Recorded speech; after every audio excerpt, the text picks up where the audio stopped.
Keir Starmer's relationship with US President Donald Trump has been one of the few political assets the UK Prime Minister could rely on in recent years, but that relationship has hit a serious snag. The US has suspended the so-called US-UK Tech Prosperity Deal, a major investment package announced during Trump's state visit in September. The cause? Stalled negotiations over the US-UK trade deal, which was first revealed back in May. So, in today's video, we're going to break down what's happening with the US-UK trade deal, explore why these relations are on the rocks, and discuss what this could mean for the UK economy moving forward. Let's start with a quick recap of what the US-UK trade deal actually entailed. When it was announced back in early May, it was hailed as a major diplomatic win for Prime Minister Starmer. But, despite the fanfare, it wasn't exactly a proper trade deal in the traditional sense. Typically, trade deals run hundreds or even thousands of pages and are legally binding. This one, just 5 pages long and, notably, not legally binding. Within those 5 pages, there were 6 sections. The first section, which grabbed most of the media attention, focused on tariffs. The UK already had some of the lowest tariffs with the US even before the deal, due to the UK's relatively low 10% tariff on certain products. The US had imposed additional tariffs on steel, aluminium and cars, including a 25% tariff on car imports. This was significant because cars are the UK's single biggest export to the US, worth about £9 billion in 2024. Under this deal, the US agreed to suspend those additional tariffs on the first 100,000 cars exported to the US, and negotiations were set to continue on steel and aluminium tariffs. In exchange, the UK agreed to scrap its 20% tariff on US beef imports and to waive tariffs on US ethanol imports for the first 1.4 billion litres. And while not officially part of the deal, there was mention that the UK would also purchase $10 billion worth of Boeing planes. On the surface, it seemed like a win for the UK, but there was more to the deal than just tariff reductions. Section 2 of the deal, though less talked about, had to do with non-tariff barriers, particularly agricultural products. This raised concerns among UK farmers, as some feared that it would force the UK to lower food standards to allow US imports like chlorinated chicken or hormone-treated beef, neither of which is popular with British consumers or farmers.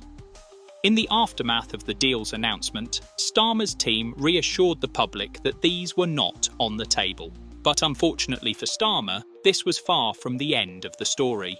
So, what does all this mean for the average Brit? Well, things aren't looking so great.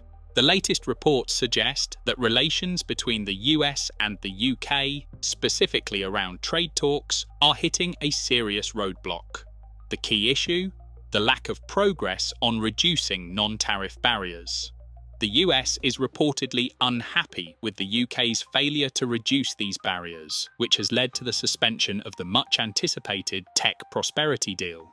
This particular deal was supposed to bring significant investments from US tech giants, with pledges to invest up to £31 billion over the next decade. While the economic impact of the deal was not expected to be a game-changer, it did promise to create jobs and boost the UK's tech industry. However, now that this investment is at risk, the broader political consequences are clear. Politically, this is a blow for Starmer, who had been positioning himself as a leader capable of maintaining good relations with both the US and the EU.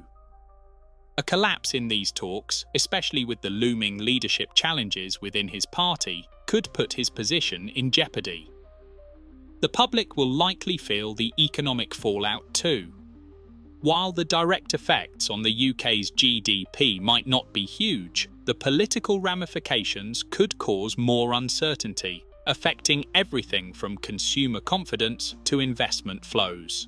And with the UK's tech sector already struggling to compete internationally, the absence of that £31 billion in tech investments could make things harder in the long term. Now, let's dive into the details of the trade deal. The first section of the agreement focused heavily on tariffs, which is the most straightforward aspect of any trade deal. However, This deal was far from typical.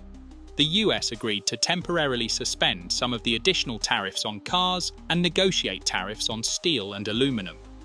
For the UK, this meant a short-term relief for car manufacturers, which are a significant export sector.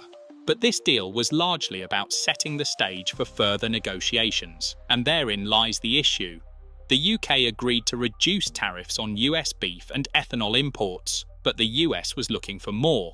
They wanted further reductions in what they termed non-tariff barriers, which includes things like regulations on agricultural imports, labour standards, and consumer protection laws.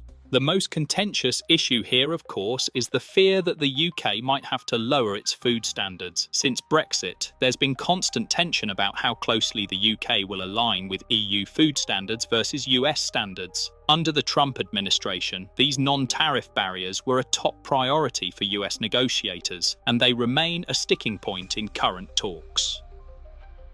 So, what does all this mean for you? If you're an investor or business owner, the collapse of the US-UK tech prosperity deal and stalled trade talks could lead to more uncertainty in the market.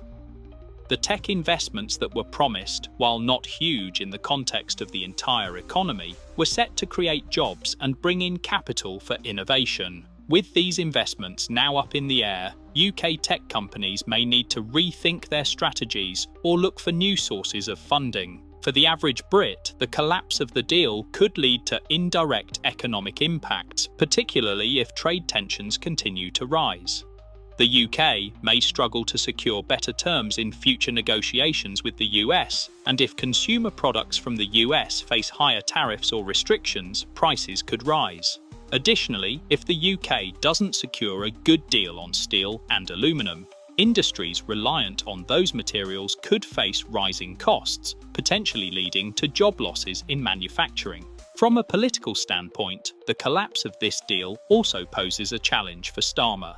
If he can't manage to stabilise relations with the US, it could undermine his credibility on the international stage, which might affect his ability to negotiate with the EU and other global powers.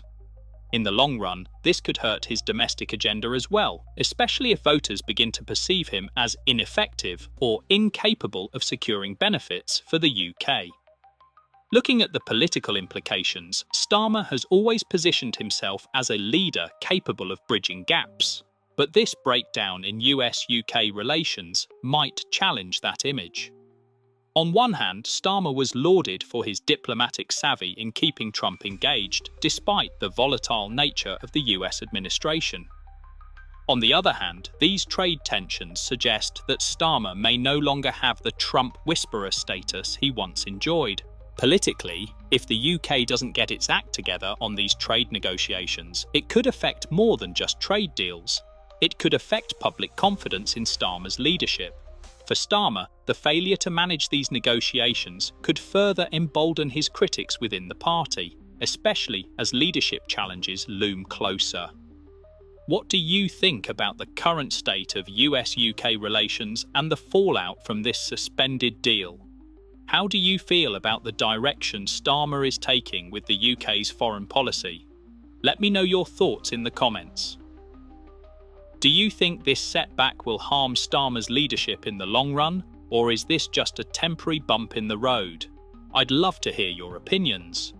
While the US-UK trade deal seemed promising at first, the recent collapse of negotiations and the suspension of the tech prosperity deal signals that things aren't going according to plan.